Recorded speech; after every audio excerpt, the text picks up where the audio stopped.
Assalamualaikum warahmatullahi wabarakatuh. Perkenalkan kami dari kelompok satu akan mempresentasikan hasil dari diskusi kami mengenai kontribusi agama dalam pengembangan ilmu pengetahuan dan riset. Sebelum itu, perkenalkan anggota kelompok kami.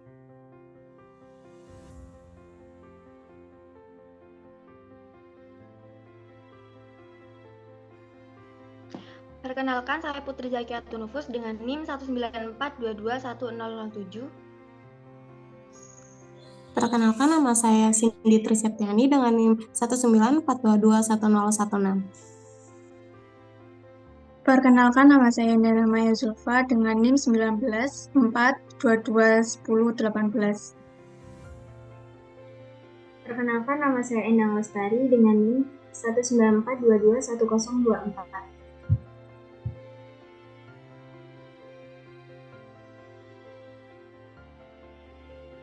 Perkenalkan, nama saya Nadra Nabila Intani Hidayat dengan nomor NIM 194221029.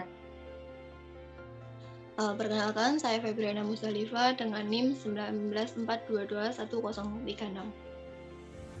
Perkenalkan, nama saya Tiffany Berlin Wana Firdaus dengan NIM 194221038. Baik, latar belakang. Islam adalah agama yang sangat menghargai ilmu pengetahuan. Hal tersebut dicantumkan dalam Al-Quran dan As-Sunnah. Salah satunya ialah ayat yang pertama kali diturunkan, yakni surat Al-A'la ayat 1-5, yang mana berisi perintah membaca dan menulis dalam arti seluas-luasnya. Peran Islam dalam mengembangkan iptek dan riset pada dasarnya ada dua. Pertama, menjadikan akidah Islam sebagai paradigma ilmu pengetahuan. Yang kedua, menjadikan syariah Islam yang lahir dari akidah Islam sebagai standar bagi pemanfaatan iptek dan dalam kehidupan sehari-hari. Rumusan masalah. Yang pertama, kelompok kami merumuskan masalah apa pengertian iptek dan jenis-jenisnya. Yang kedua, bagaimana konsep iptek dan riset menurut agama dan Al-Quran. Yang ketiga, bagaimana peran agama dalam iptek dan riset. Yang keempat, siapa tokoh Islam penemu iptek dan riset. Yang kelima, apa pengaruh iptek dan riset bagi masyarakat. Tujuannya yaitu mengetahui dan memahami pengertian jenis konsep dari iptek menurut agama. Yang kedua, mengerti bagaimana peranan agama Islam dalam pengembangan iptek dan riset. Yang ketiga, mengenal tokoh-tokoh Islam yang merupakan penemu iptek dan riset. Yang keempat, memahami pengaruh iptek dan riset bagi masyarakat. Untuk manfaat, yang pertama, bagi pembaca, materi dalam makalah ini diharapkan dapat menjadi bahan kajian atau referensi dalam menganalisis kontribusi agama, khususnya Islam, dalam pengembangan ilmu pengetahuan atau iptek dan riset. Yang kedua, bagi mahasiswa, materi dalam makalah ini diharapkan dapat menjadi informasi mengenai kontribusi agama, khususnya Islam, dalam pengembangan ilmu pengetahuan atau iptek dan riset.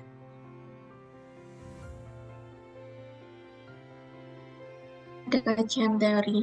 Untuk pengertian agama Islam, Islam secara umum dapat dipahami sebagai agama yang dibawa oleh utusan Allah Subhanahu wa Ta'ala, yaitu Nabi Muhammad SAW.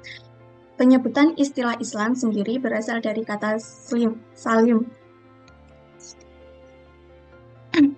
yang berarti damai. Oleh karena itu, Islam sendiri dapat didefinisikan sebagai agama yang cinta dengan kedamaian dalam kehidupan, baik kehidupan dunia maupun akhirat. Yang kedua ada pengertian pendidikan agama Islam. Menurut Muhaimin 2003, bahwa pendidikan agama Islam merupakan salah satu bagian dari pendidikan Islam. Pendidikan agama Islam dapat diartikan sebagai upaya mengajarkan agama Islam atau ajaran Islam dan nilai-nilainya, agar dapat menjadi pandangan dan sikap hidup seseorang. Kata ilmu dalam bahasa Arab berasal dari 3 huruf, yaitu Ain, Lam, dan Mim. Kata lim atau ilmu adalah mazhab dari kata alim ya'lamu, yang secara etimologi mengandung makna pengetahuan atau kejelasan. Sedangkan dalam Kamus Besar Bahasa Indonesia, ilmu pengetahuan sendiri didefinisikan sebagai gabungan berbagai pengetahuan yang disusun secara logis dan bersistem dengan memperhitungkan sebab dan akibat. Keterikatan antara ilmu pengetahuan dengan Al-Quran dapat dilihat dalam Quran Surah Al-Mujadalah ayat 11. Sedangkan pengertian riset sendiri dalam Kamus Besar Bahasa Indonesia, arti riset adalah penyelidikan, penelitian suatu masalah secara bersistem, kritis, dan ilmiah untuk meningkatkan pengetahuan dan pengertian, mendapatkan fakta yang baru, atau melakukan penafsiran yang lebih baik. Keterikatan antara riset dengan agama dapat dilihat dari keterkaitan riset dengan Al-Quran pada Quran Surat Al-Anbiya ayat 30. Masuk ke pembahasan yaitu pengertian iptek dan jenis-jenisnya.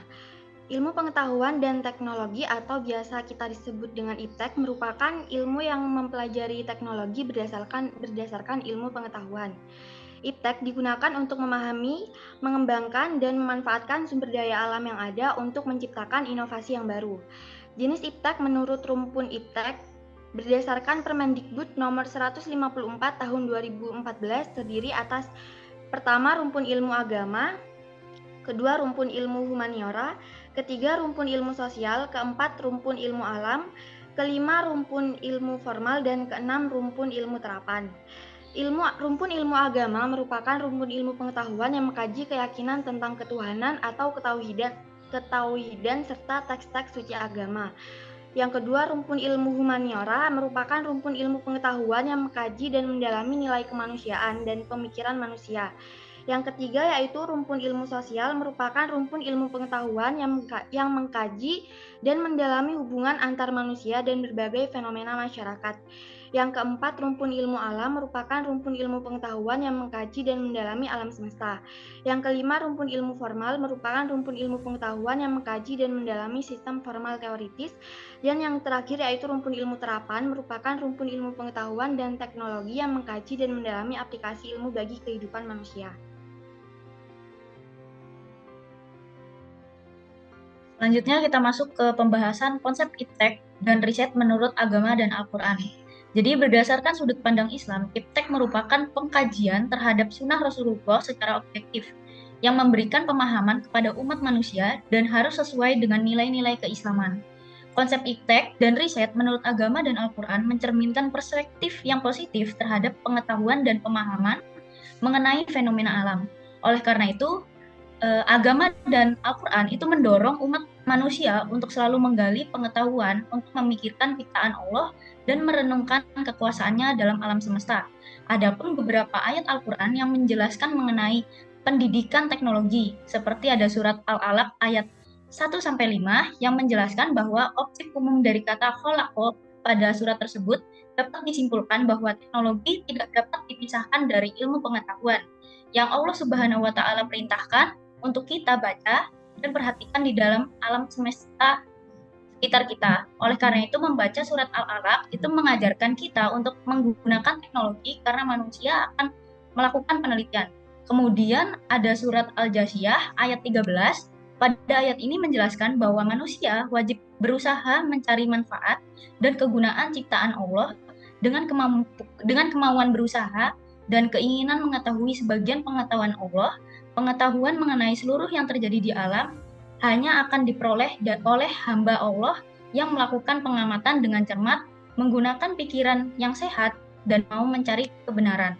Kemudian ada surat Yunus ayat 101 yang berdasarkan pada ayat tersebut, Allah menjelaskan bahwa sebagai hambanya, kita hanya mengamati tanda-tanda kekuasaan Allah di langit dan bumi untuk dipelajari manusia.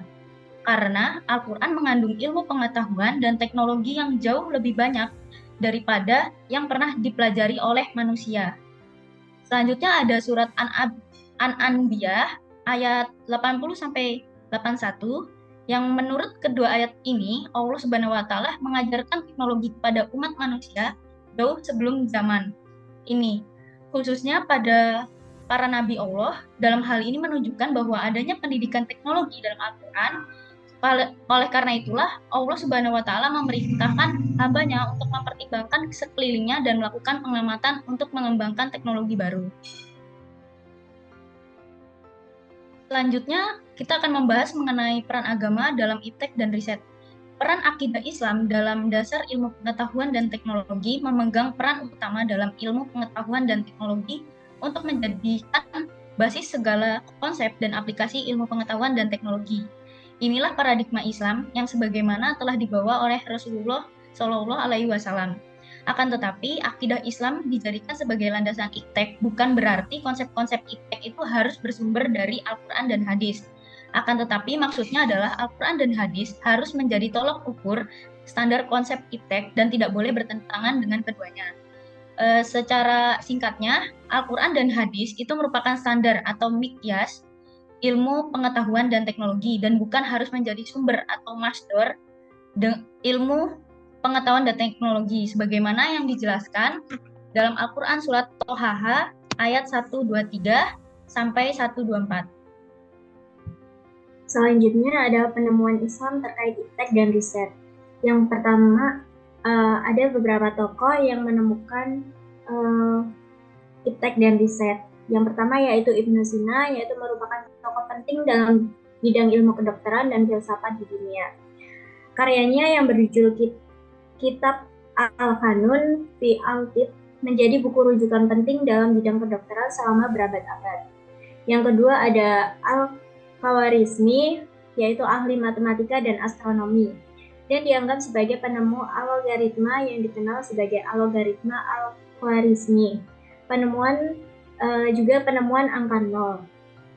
Yang ketiga yaitu Jabir Ibnu Hayyan, yaitu bapak kimia modern yang telah memberikan banyak kontribusi penting dalam perkembangan ilmu kimia. Yang keempat ada Ibnu Al-Haytham, merupakan ahli matematika, astronomi, fisika, dan dikenal karena karyanya dengan bidang optik. Yang kelima ada Al-Jazari, yaitu dikenal sebagai bapak robot karena merupakan pembuat robot pertama dalam sejarah. Robot diciptakan Al-Jazari beroperasi berkat bantuan tenaga air atau hidrolik. Yang keenam ada Al-Zahrawi, yaitu dikenal sebagai bapak bedah modern karena melakukan banyak penemuan penting dalam bidang kedokteran dan bedah. Salah satu karyanya adalah Al-Tasrif. Yang ketujuh ada Abbas Ibnu Firnas, yaitu bergerak di bidang aerodinamika. Beliau adalah muslim yang jadi penerbang pertama. Yang selanjutnya yaitu pengaruh iptek dan riset bagi masyarakat. Ada dampak positif dan negatifnya. Yang pertama yaitu dampak positif, ada peningkatan kualitas hidup. Yang kedua ada peningkatan kesehatan, yang ketiga pertumbuhan ekonomi, yang keempat pemecahan masalah global, yang kelima peningkatan pendidikan, keenam inovasi sosial, yang ketujuh ada keamanan dan pertahanan, yang kedelapan ada pengurangan ketidaksetaraan, yang kesembilan ada pemberdayaan masyarakat.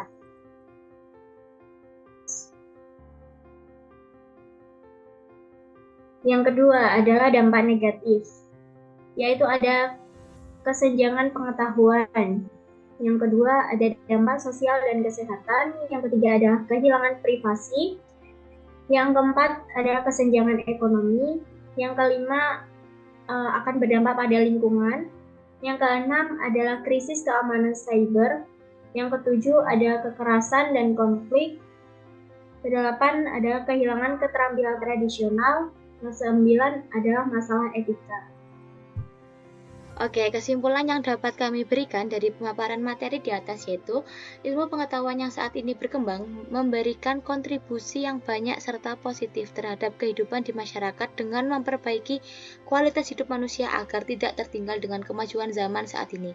Semua itu tidak lepas dari peran agama Islam dalam memberikan kontribusi terhadap perkembangan iptek dan riset saat ini. Antara lain, yang pertama yaitu akidah Islam harus dijadikan basis segala konsep dan aplikasi iptek, dengan maksudnya adalah konsep iptek harus distandarisasi dengan tolak ukur Al-Quran dan Al-Hadis dan tidak boleh bertentangan dengan keduanya. Yang kedua, syariah Islam harus dijadikan standar pemanfaatan iptek.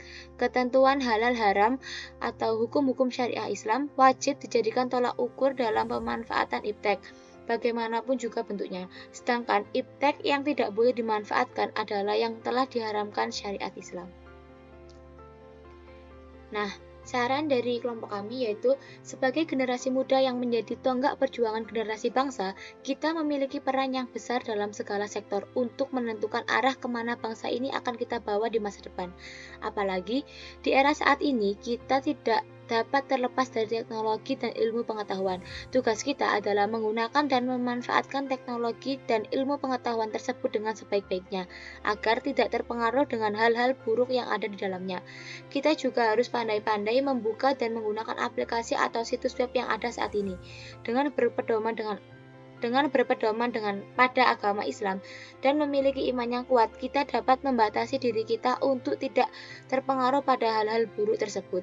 Selain itu, kita belajar ilmu teknologi dan pengetahuan untuk menghargai jasa para pahlawan Islam terdahulu, agar tidak dilupakan karena tersisih oleh para ilmuwan barat sesudah mereka atau masa kini. Sudah semestinya kita sebagai generasi muda Indonesia harus bersatu menguasai iptek agar tidak kalah dengan bangsa lain. Namun, terlepas dari hal itu, kita juga harus mengimbanginya dengan keimanan dan ketakwaan kepada Allah Subhanahu wa taala. Nah, demikian presentasi dan pemaparan materi yang dapat kelompok 1 sampaikan. Atas perhatiannya kami mengucapkan terima kasih dan wassalamualaikum warahmatullahi wabarakatuh.